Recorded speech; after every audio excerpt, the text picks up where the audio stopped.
Welcome to a beautiful day on the West Coast. Today we're comparing two hybrid vehicles from the same company.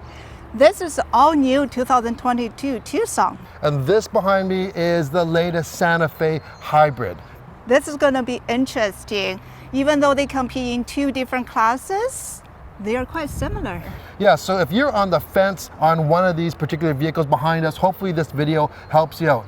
A lot of you request comparisons just like this, so we do listen. However, these comparisons are not the easiest things to do. It is quite challenging though, sometimes logistically picking up two or more vehicles from two different places, filming them, driving them, doing research on them, all while maintaining a house with two little ones. There's one thing that you can do. If you do appreciate the effort, please subscribe and hit the like button.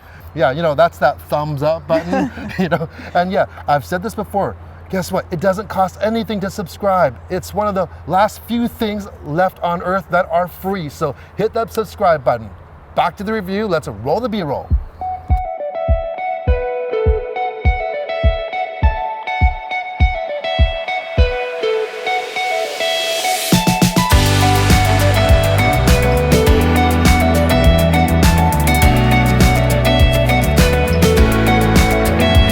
First up is an all-new Tucson, and our tester is the ultimate trim.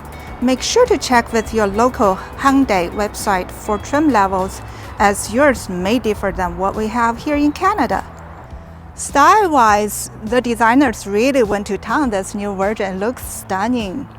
The entire vehicle is almost gem-like with so many angles and facets on the body, mirrors, and lights, which Hyundai calls parametric dynamics.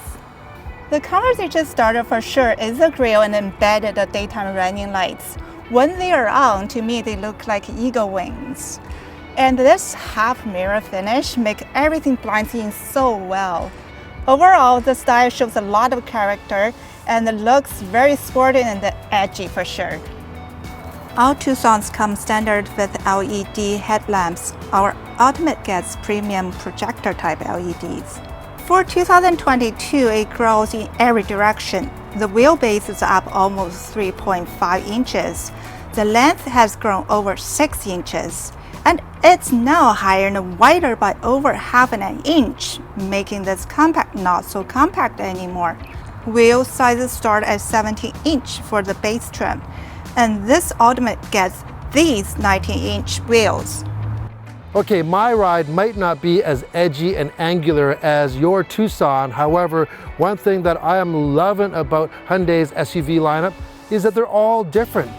You see, they haven't just created one SUV and scaled it up or down. They all have their own identity.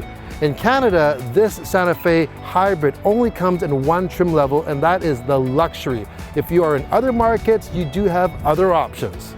I like the metal finish on this luxury trim. It is a chrome, but it's more of a satin finish. It looks really bold. You get standard LEDs, but they are not the premium projectors found on yours, but you can get those on the calligraphy trim.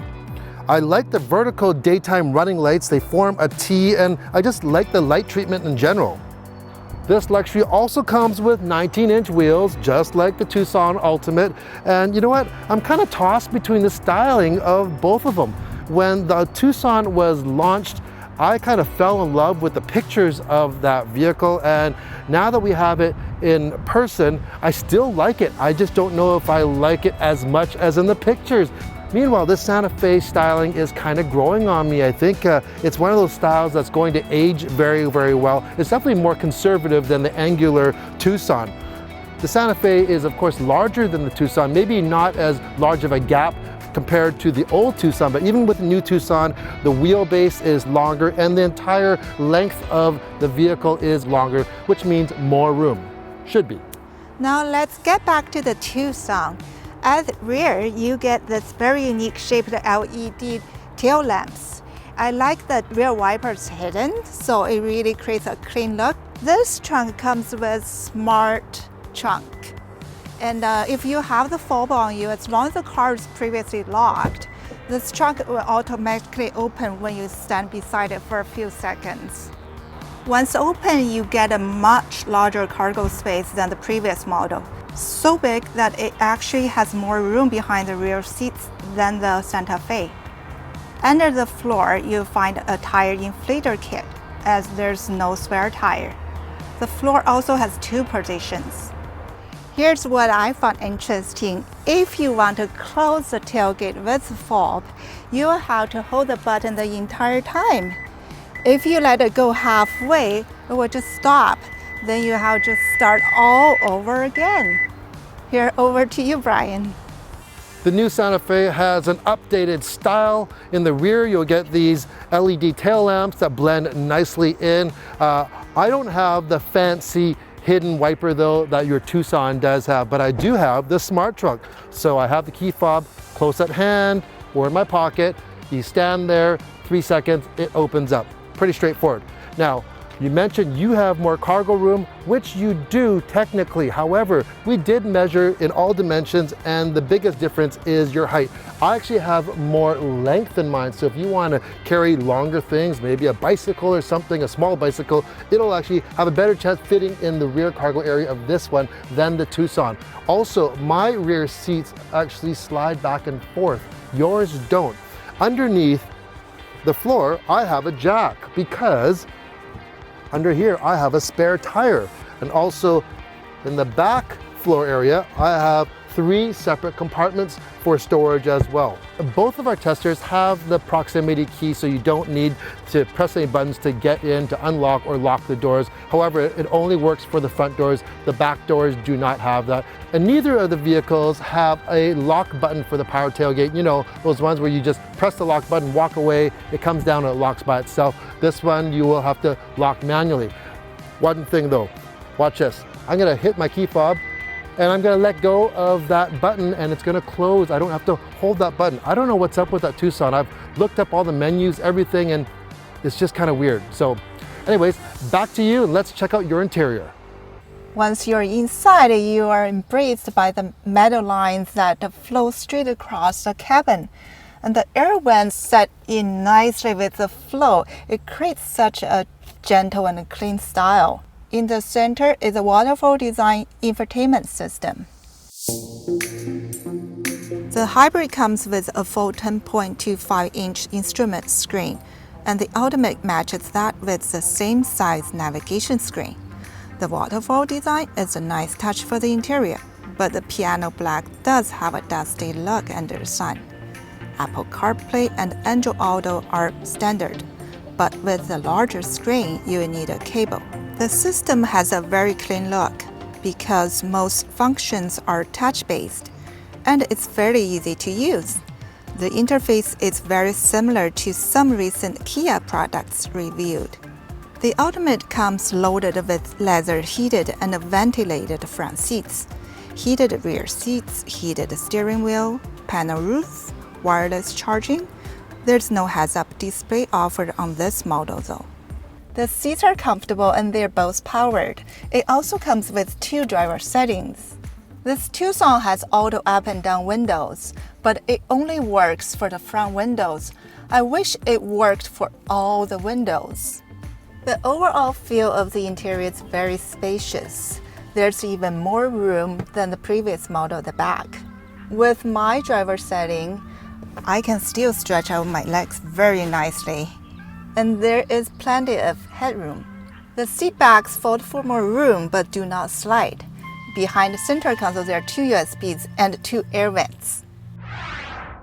You will find some edginess and angles in this luxury trim of the Santa Fe. There is a little bit of that parametric dynamic style here. You can find it in the speaker grille. You have diamond shape for the quilting on these leather seats, which are heated front and rear, just like the Tucson. These ones are also ventilated, and you also get a leather wrapped heated steering wheel. But one thing I did notice though on this steering wheel, and I actually took a measuring tape to measure it, they are different steering wheels from the 2 different vehicles, but this one is about 1 centimeter larger than the Tucson, and it doesn't sound like a lot, but I've been going from one vehicle to the other, and you really do notice that extra diameter in this steering wheel. And I am not sure, but I do think I prefer the smaller one on the Tucson.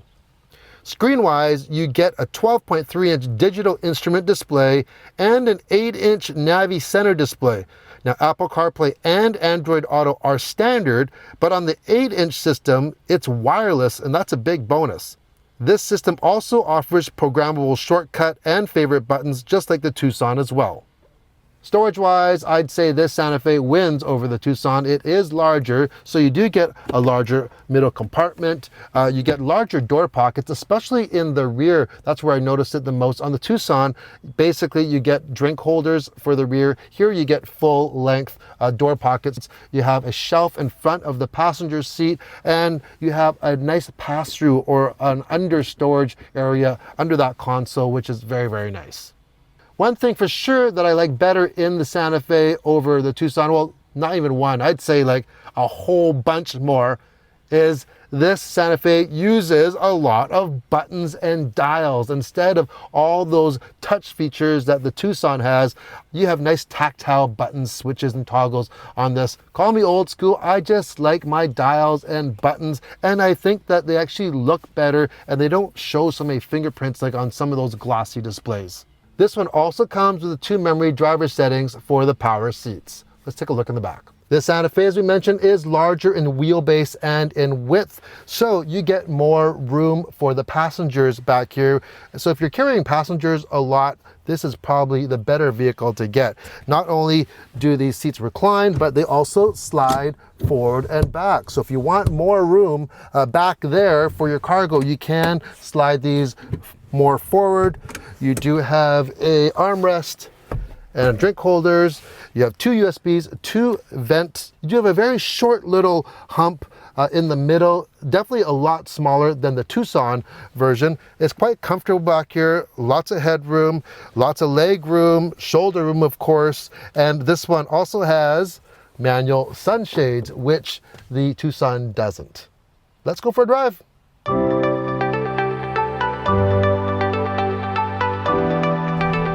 Okay, so we are finally in the cars, driving them now. As you can see, we have 2 little ones, 1 in each vehicle. They both want to go with mommy, of course, but I dragged one into this vehicle. First of all, big respect for Cynthia for helping out with this review. You know, she does not review cars. She doesn't know a lot of the terminology, and English is not her first language. So everyone out there, be very nice, be kind to her in the comments, please. And a lot of you actually wanted to have Cynthia's viewpoint more in the reviews because she's an everyday driver, and yeah, so we wanted to include her with her. So once again, be nice. So Cynthia, you normally drive a hybrid SUV, which is our Highlander hybrid. How does this compare, both these vehicles compare with our Highlander to you? They both drive much lighter than our hybrid. And especially this Tucson, I drove this most this week. It responds very quickly when I step on the gas. Well, under the hood of this is, well, basically they have the same power plant for both vehicles. So it's a 1.6 liter turbocharged engine matched to their hybrid system. So when you put it all together, you get 226 horsepower and 258 pound-feet of torque. And that torque, it comes on almost instantly because you have that electric motor. But one thing that you had mentioned to me, you know, that it feels more engaging to drive, but you just couldn't describe it compared to our hybrid. And the reason is this uses a conventional 6-speed automatic transmission, whereas a lot of other hybrids, including ours, uses a CVT. So it definitely is a lot more engaging. Now, Cynthia, do me a favor. We both have drive modes. Mine is a dial and yours is a toggle. Flip that into sport mode for me. Okay, ready? Woo! Woo! Wow, Yeah, I like well, it. I really yes. like it. Yeah, it definitely brings a lot more dynamic to the drive, for sure. Yes, the throttle is much more responsive in the sport mode for sure. And it really does, it almost feels like it has more power than what it does. You mentioned to me that you thought it did have a little bit of a lag. And that's mainly because when you're in eco mode, for instance, it's basically programmed to get the best efficiency and also the smoothest drive. That I'm going to switch back right now. You can go in whatever mode you want. There's also a smart mode as well, and that's kind of a combination between the two. Just trying to figure out my driving habit. Is that what it is? It is, yes. And then on your toggle, if you actually go the opposite way, which you don't have to do right now, that's your terrain mode. And mine is the dial. I can switch from snow to mud to sand. That's because both these hybrids come standard with their H-Track all-wheel drive system. So what else have you noticed in your Tucson that you're driving? There's one feature I'm really appreciating is a route view and a blind spot monitor. It makes life so much easier. Small things make me happy. It's just so much easier when you go parking and then when you, especially, trying to stay away from those curbs. It's great. I can't go back to that. And our new place has a lot of curbs, and also our driveway is very, very narrow. And that's where that around view monitor, being able to select the actual camera to the side to see where your wheels are very, very, very handy, or else we're going to fall right off the edge of the driveway into the yard. So yeah, very, very handy. So do you have that feature in your car as well? Unfortunately, I do not have neither the around view monitor or the blind spot monitor on this vehicle. This is the luxury trim. However, as I mentioned, this is the only trim available in Canada. In the US, the higher trim levels do get those features as well. That larger 12.25 inch screen for the infotainment is available in the US. We also had a chance to try out the Tucson remote parking assist. That was quite something, and I like it a lot. Yeah, I thought that it was more of a gimmick, but the more that we actually tried it out in certain instances, I can see it being very handy, especially, everyone always has that time when someone parks way too close to you in a parking lot, or if you live in an apartment building or you're parking in an office building, maybe against a wall or a post. It's very, very handy, and it works really well. I actually tried it this week in the office building parking. I parked and then there's quite close to the wall. There's no way for me to wiggle myself out. And then, I remember we have this remote parking assist, so quite handy. Now, I want to talk about a couple of creature comforts that I didn't mention when we were talking about the interiors. One is, and this is a small one, but I think it's a nice feature. For the climate control, most automatic climate controls have an auto button. Well, both of these vehicles have an auto button, but there's 3 stages in it. So you can go 3, 2, or 1 of how strong the fan is in auto mode. And I think that's a great feature, because sometimes on some vehicles you have just auto and it's just blowing too much. But when you actually turn the fan down, it goes off of auto. Do you know what I mean? That's right. Yeah, I noticed that too. And then also, you can actually program different favorite buttons here. So let's say if you want a navigation at just a touch of a button, you can do that. And this one has like a star, and there's a mode button. Now on your steering wheel, you hit your mode button. Oh, meditation. So they have these sounds of nature programmed in the vehicle. And once again, is it gimmicky? I don't know, but I actually used it. And I think, if you're pulling your hair out one day because the kids are driving you nuts, just come in here and have some solitude and listen to some raindrops or a crackling fire, whatever you want. It's pretty cool. Worked for me. Or birds tweeting, exactly. So we both drove both vehicles. Which one do you prefer? Even though they have the same power plant, they are on a different platform. Which one do you like better? It's interesting because when you do drive them back to back, and then I do notice the Tucson drives a little bit lighter. And also, I just love the feature, like I mentioned. I love the ramp view. I love the, the blind spot monitor. I really can't go back.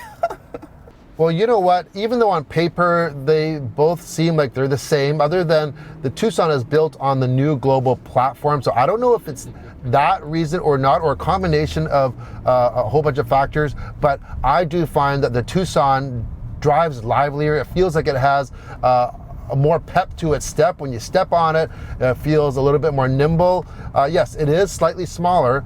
So this one does have more room, and that's a kind of an advantage for sure, especially for the rear passengers.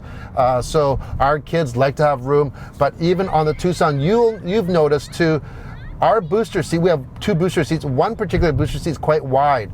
And when we have it in the Tucson, it's hard to actually buckle the seat belt because it's not as wide as the Santa Fe. It gets frustrating at times when you're really crashing on time, but yeah, if you get Tucson, make sure you get a more narrow car seats to put in. And overall, I think Tucson to me just brings more energy almost, and then Santa Fe is just a little bit more, sophisticated. As I said before, it's like maybe this one's for a more conservative, mature buyer. Both vehicles are very good, and I do like the hybrid system. You know what? They might not be as efficient as they could be because they're using that conventional automatic transmission, but I kind of thank Hyundai for that. But it's a nice combination. You get a more engaging drive, and you do save fuel over the regular conventional gas engine. Yeah, and I know that they have the PHEV versions coming up as well. We'll be looking forward to that. You know, I'm a fan of PHEV, and that one's going to be a big hit when it comes for sure. So let's just talk about price-wise. They're very similarly priced in the trim that we have here. So you are driving the Ultimate, and I'm in the luxury for the Santa Fe. We're going to turn left here, Cynthia. And so the difference in price is about just over $2,000 for the Santa Fe. Santa Fe is a little bit more expensive. So it is pretty close. It's very, very close. Yeah, it's fairly close. It comes down to the features you're looking for and the space you're looking for. Yeah, do take both of them for a drive, I would say. You're absolutely right. If you're thinking about one or the other, you should take both of them out for a test drive. I think we should wrap it all up now. Girls, say bye. Bye.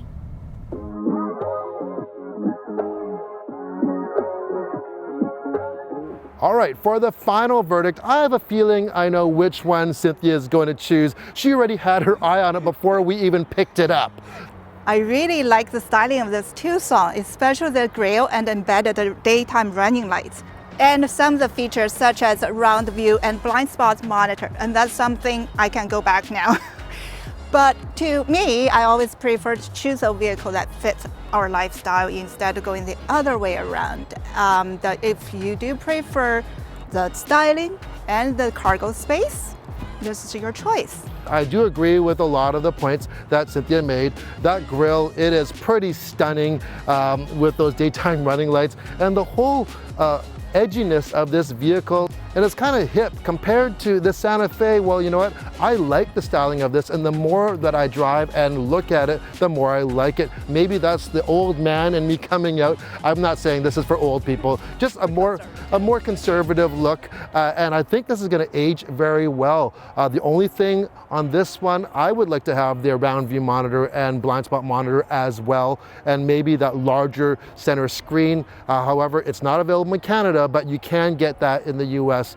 Like Cynthia said, buy what suits your needs. I think both of these would do a very good job suiting our family's needs. However, I'm gonna lean a little bit more toward the Santa Fe side because our kids are fussy with room, and this one has more room for the passengers. So that's it for a comparison. If you like the video and you want to see more comparisons like this, leave a comment below and give it a thumbs up as well. Please subscribe. Take care. Ciao. Ciao.